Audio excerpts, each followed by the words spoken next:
I don't know how many people you know, but there's about maybe 5 or 6 people that I know who lost their jobs in the last 24 hours from The Yep. Athletic, Yep. because people who don't know, The Athletic is a subscription.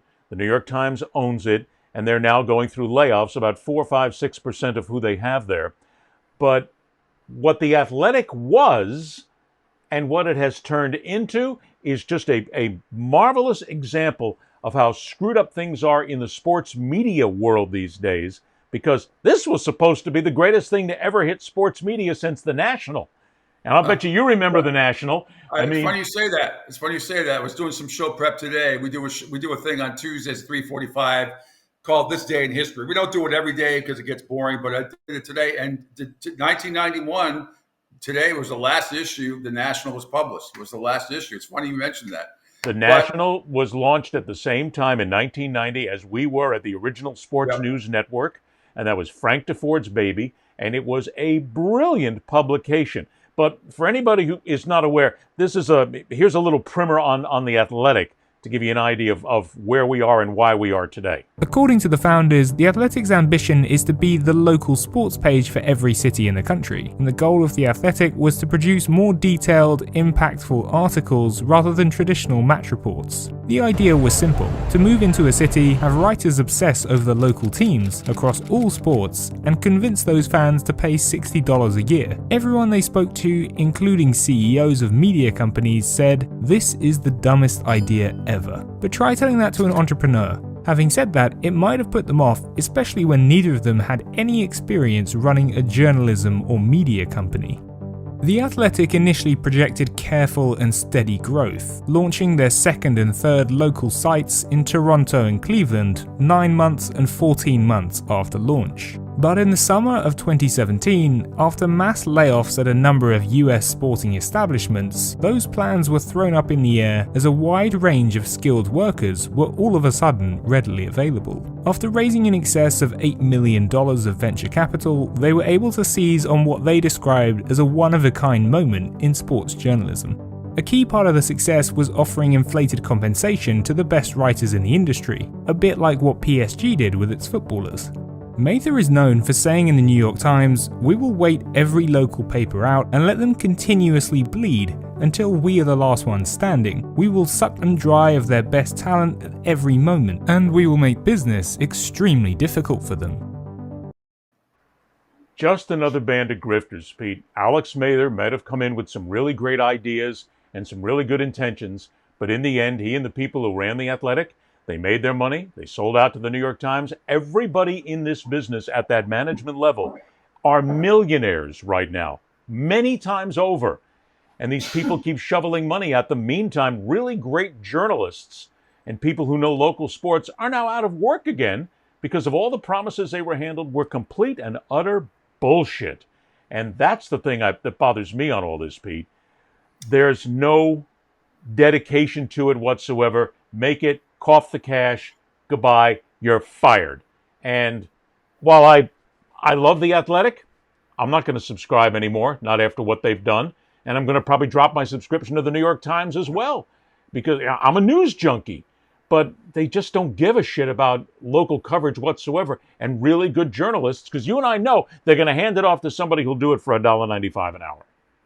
Well, that's just it. And I've never subscribed to that. I know a lot of people that work there. I feel horrible for some of the people, but this has happened all over the place. I will not subscribe, pay $1 for the Boston Globe or the New York Times or any other paper, because a lot of times I can find those links somewhere else if I really want to read it for nothing. I refused. And anybody to me is a sucker. You're spending $1.99 for a newspaper per month? No way. I think, and I remember talking, I think like to my friend Steve Buckley and others a few years ago, and they left to join The Athletic. And I'm like, I'm sorry. I said, you better give me a code or something, because I'm not paying money to read any of this stuff. Yeah, but what about the other side who says, well, Pete, wait a minute. What about the side who says, come on, Pete, when there used to be newspapers, you had to go to a stand and you dropped 25 cents, 50 cents, a buck and a quarter, you had to pay for it. If you don't pay for it, we can't just give it to you for free, because otherwise we can't pay people. So you're getting away with something for free. No, I understand. Devil's advocate. I understand that, but it's it was a little different back then. I mean, back when back in even the '90s, when I first got to buy, even before that, we'd have like 5 papers. We'd have the Globe, we'd have the Herald, we'd have the Post, we'd have sometimes Wall Street Journal. We'd have like 5 papers in front of us. It was different. The internet was not the source of information. Was really all you got out of local newspapers. You look forward to it. But now information is so spontaneous, with the exception of very few columns that are very well written. I mean, but isn't that the point? If you want the really well written column, Athletic is throwing a whole bunch of money at reporters and plane fees and travel thing and all that stuff. And you're not going to, unless the content wasn't free. You're not going to. No one's going to pay. That's why they're going out of business, because no one's paying for it, because the information you can get it at a lot of other outlets now. You don't need all these reporters all over the country. But if you want to talk, but if you want to hear from somebody who truly covers the team, if you're a Boston Red Sox fan, if you're a San Francisco Giants fan, if you're a Dallas Mavericks fan, you've got 2 choices in. You're going to get it from the knuckleheads on social media who don't know shit from Shinola, and the Shinola people are pissed. Trust me on this, because all they're doing is they're throwing out rumors.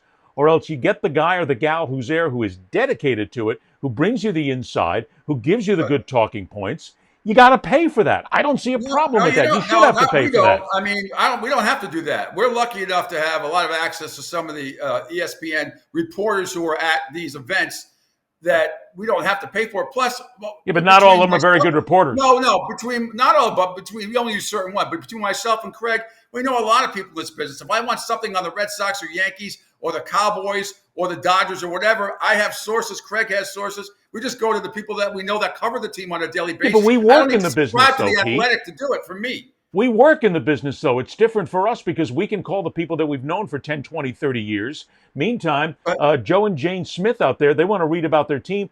They don't have the access to get to the people that you and I have. So they've got to go to somebody they can trust. And the problem with it is in media these days, Pete, 75% of the people out there you can't trust because all they are is the provocateur social media assholes who are just looking to make a buck off clicks. Look, you still have a lot of newspapers that are free, quote unquote free. Quote unquote. And there's plenty of places to get information. It's still, if you're looking for people to cover, beat reporters covering the team, you can find that. You can find that. They're all basically saying the same thing anyway. Like I said, unless you're reading some specific columnist that you really enjoy. But I don't think it's. I just think, especially the younger generation, they're not paying, even though it's peanuts. Nobody buys newspapers anymore, and no one's going to pay $1 or $2 or $5 a month to read the fucking Athletic. It's not going to happen. The premise is fine, but you're not going to get. The only way you're going to survive if you get a whole bunch of people to pay that fee. It's not going to happen. Well, but if you don't have the fee, though, you can't pay the writers. But if you don't have the fee, you can't pay the writers, which means you don't have people who really know the game, really know the sport, really know the insight. Yeah. So you're going to have to rely on those nickel and dimers who get paid about $1.52 an hour, who can't write their way out of a wet sack. Is that okay? Look, to me, it was only, I didn't have the heart to say it to some of my friends who went to the Athletic, but I'm like, it's only a matter of time because this generation, there's not a lot of people going to pay for it anymore. It was only, and they spent an exorbitant amount of money, as far as I know. Travel expenses, beat reporters in every city. That is a big budget. Look what ESPN is cutting thousands of people, and that's ESPN. Fox is cutting thousands of people. So the fact that it's the Athletic or some other, and the Athletic is as reputable, maybe more so than a lot of the companies I just mentioned. The people that work there, it has nothing to do with that. But you're looking at these other major companies who've been established for decades, and they can't stay on their feet. They're cutting people left and right. Well, but there's a point, though. Wait a minute. But here's. Let me get to that. The whole can't stand on their feet, because I've been at ground zero on this. In 1990, I was one of the original anchors for Sports News Network. It was the first 24/7 sports news network. That's all we did was news. It was created by a company called Mislu, which at the time, what they did was a lot of college basketball and college football games. They were syndicators. They put the games on. They were multimillionaires, offices on Fifth Avenue, so they started SNN. SNN went on the air in February of 1990 and destroyed itself on December 17th of 1990 because they ran it so badly. And just what you were saying, they were sending us everywhere, Pete. I mean, we were going to races that nobody went to before. We had interviews via satellite. We were spending shitloads of money. It was impossible to keep up, because at that time, the guy who owned Mislu pissed off all the cable operators and said, you have to cover us, you have to take us, you have to carry us, and here's what you're going to pay for it. And the cable operators said, Yep. my ass, we don't have to do a thing. So it drove us into eventually failing in that very same year. So you're right. I saw it from the inside, where if you spend stupid money, you're going to get put out of business sooner or later. And it happened again with something called News Sport in the mid-1990s, but that's another story altogether. The point I'm trying to make here, though, Pete, is this where we're at, where fans are satisfied with just putting up with rumor mill bullshit every day, instead of paying for something which, and maybe not paying $60 a month, whatever, but paying something so that they can read from experts, commentators, journalists, people who really know how to cover it? And is that where we're at this point, where basically toss it all out the window and say, fuck it, no more real sports coverage, just put up with the rumor mill? Like is that where we're at? I don't think most people want to pay for it or need to pay for it, unless you're really after some or really a fan of one particular columnist. You can find outlets that have all these stories, generic AP stories that cover the teams. The box scores are available in every sport immediately. I mean, unless you're trying to find like some insight of something, outside of the minutia of sports, which that happens. Somebody did this, or there's a misdemeanor or a felony or something like that. I mean, or there's I don't know, some sort of in-depth gambling stuff But there's got to be a value to this, right? There's other ways to find it. I'm not paying money to go find those stories. And I know none of my friends are, and they're not in the business. Nobody pays for anything. I don't know one person that I know that pays for the Globe or the New York Times. I know nobody that does that. Chad Finn, the Globe writer, the media writer, right? All his stuff is in the Globe, right? You go to click on, it's 99 cents a month. No, yeah, you know what? I can click to 3 or 4 other sites, and guess what? There it is. I can find it. But can you get it? Look, you just brought Chad Finn up, a friend of both of ours, from my years there and your many years there. Is it not worth spending a couple of bucks a month to be able to read Chad Finn and others whom you trust and is not going to fill you with bullshit rumors, but actually knows the franchise, the players, what happens? To me, that's worth something, Pete.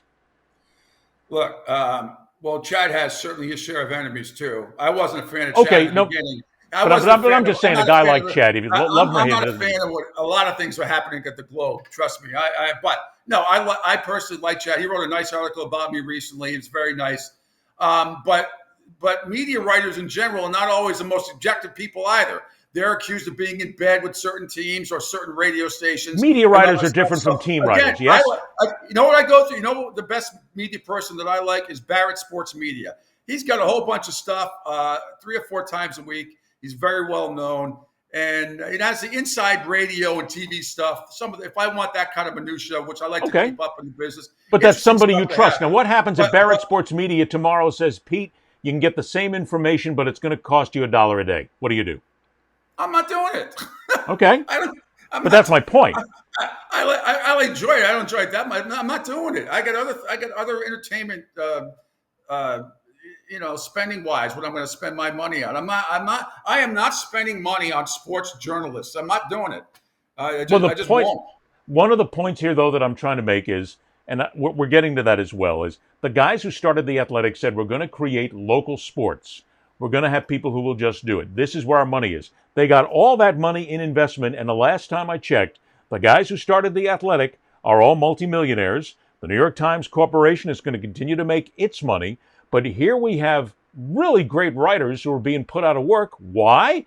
It's not because they failed. It's not because their information was bad. It's because management is greedy as shit. That's all they want. The guys who started The Athletic, they left it. We're going to create something that's going to be really marvelous here. It's going to be groundbreaking.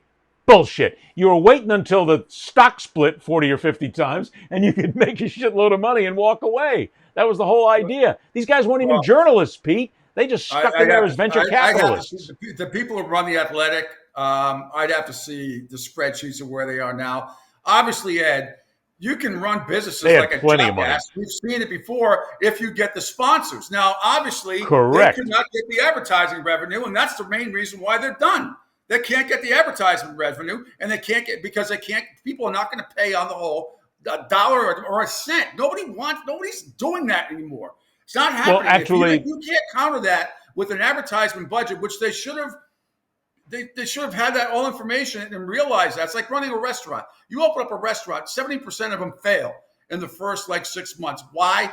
Because either they're not properly trained, they don't have a good general manager, they don't understand food cost production, that pyramid that we see all the time on food shows, labor, food costs, everything else. They just go in and say, I'm going to open up a pizza place.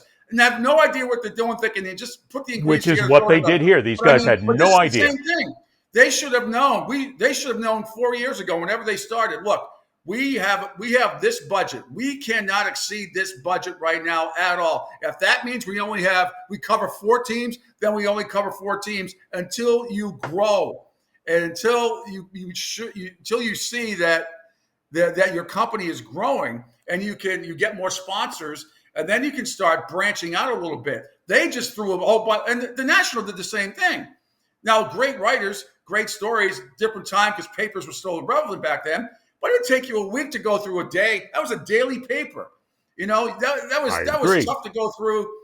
Great articles, but in essence, they over budgeted. They didn't compensate, and it just cost too much money. Well, that I think is where my big anger here is. The guys sitting at the top, they've all made millions. They're all wealthy. They all can get away with it. They all basically I want to know where a lot of that money went, quite frankly, because you're right, management-wise. Where did all that money go that they have to now lay off some really good people? A lot. Travel expenses and salaries. Because they spent it badly, because they didn't know shit from Shinola again about how to basically run a media organization. Well, yeah, and they're all walking away wealthy. And probably a lot of the reporters were probably making, I bet, 50 to 100 grand, some of them. And it's tough to do that. With a startup company, and plus you're paying travel expenses, from my understanding, all over the country. I mean, there's a lot to consider there. So I'm wondering, I don't know the guys who own the Athletic personally, but I don't know where. I'm not sure their bank account might be as hefty as you think it is. I don't know. I think it is. I think it is. With all the investment money that they got that all of a sudden has disappeared, I'd like to see those books. Because the New York Times didn't pay them $1.95, and the New York Times is worth a lot of money as well. They could absorb a lot of that. And New York Times subscriptions have been up in the last 2 years.